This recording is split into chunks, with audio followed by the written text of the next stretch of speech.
साथियों। विमर्श के इस नए अंक में आपका स्वागत है। कौरव कौन है से मेरा मतलब है कि हमारा स्टेटस क्या है, सरकारी तौर पर हमें क्या माना जाता है। इस सवाल को लेने के दो पहलू बहुत जरूरी हैं। एक तो ये है कि हम अपने आप को क्या मानते हैं, और दूसरा सरकार हमें क्या मानती है। इस संबंध में खासतौर से युवाओं में बहुत तरह तरह की भ्रांतियां हैं, बहुत तरह तरह की कंफ्यूजन है, अनुश्रुत यानी सुनी सुनाई बातें हैं। मगर इसकी सच्चाई आपसे शेयर करना चाहता हूं, और एक प्रामाणिक सच्चाई है जो मेरे ज्ञान और अनुभव में आई है।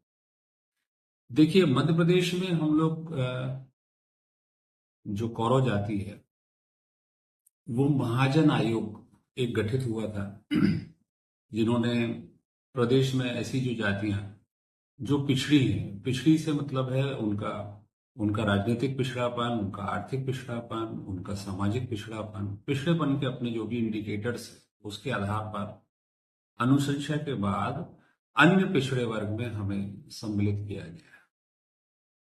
अब इस बात को यहां पर कहने का क्या मतलब है, ये कौन सी नई बात मैंने कही। इसमें नई बात यह है साथियों कि जो लोग अध्ययनरत हैं, अब धीरे धीरे हमारी जो जाति है, हमारा जो समाज है, वो ग्रामीण परिवेश से निकलकर उच्च शिक्षा के क्षेत्र में लोग जा रहे हैं। लोग तमाम शहरों में पढ़ने के लिए हमारे युवा, हमारे तरुण, हमारे किशोर, बच्चे बच्चियां सभी जा रहे हैं। तो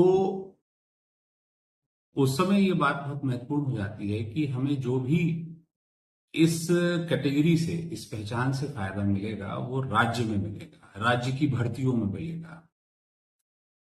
दरअसल राष्ट्रीय स्तर पर प्रसाद आयोग की अनुशंसा पर जातियों को चिन्हित किया गया है, और मुझसे बहुत सारे लोग पर्सनली फोन करके और मैसेजिंग के थ्रू ये पूछते रहते हैं, और कई वर्षों से ये बात पूछ रहे हैं।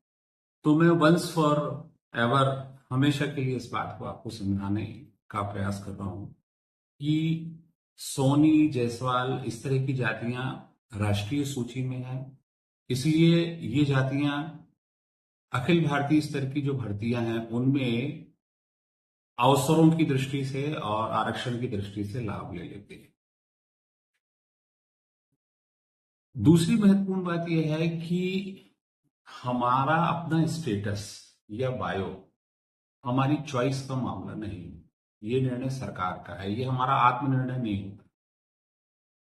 इस संबंध में जो मेरे द्वारा विरोधाभास देखा गया है, जो अनुभव किया गया है, जो मैंने विभिन्न स्थानों का भ्रमण किया, तो एक ग्वालियर अंचल में चूंकि हमारे जो आसपास की सराउंडिंग है वो ज्यादातर ठाकुर, राजपूत और तोमर और इस तरह की जातियों के बीच में हमारी लिविंग है, तो वहां की जो लोक धारणा यानी पब्लिक परसेप्शन बना हुआ है, ध्यान दीजिएगा, ये पब्लिक परसेप्शन हमने बनाया है। तो उसमें हम वहां पर कुछ अलग धारणाएं हैं। बिहार में हम सामान्य में आते हैं, और छत्तीसगढ़ में हम क्षत्रिय ट्राइब्स में आते हैं। इस शब्द पर जरा ध्यान दीजिएगा, क्षत्रिय ट्राइब्स में आते हैं। मतलब क्षत्रिय वहां माना गया है, मगर वहां पर अब ये शासन का निर्णय है।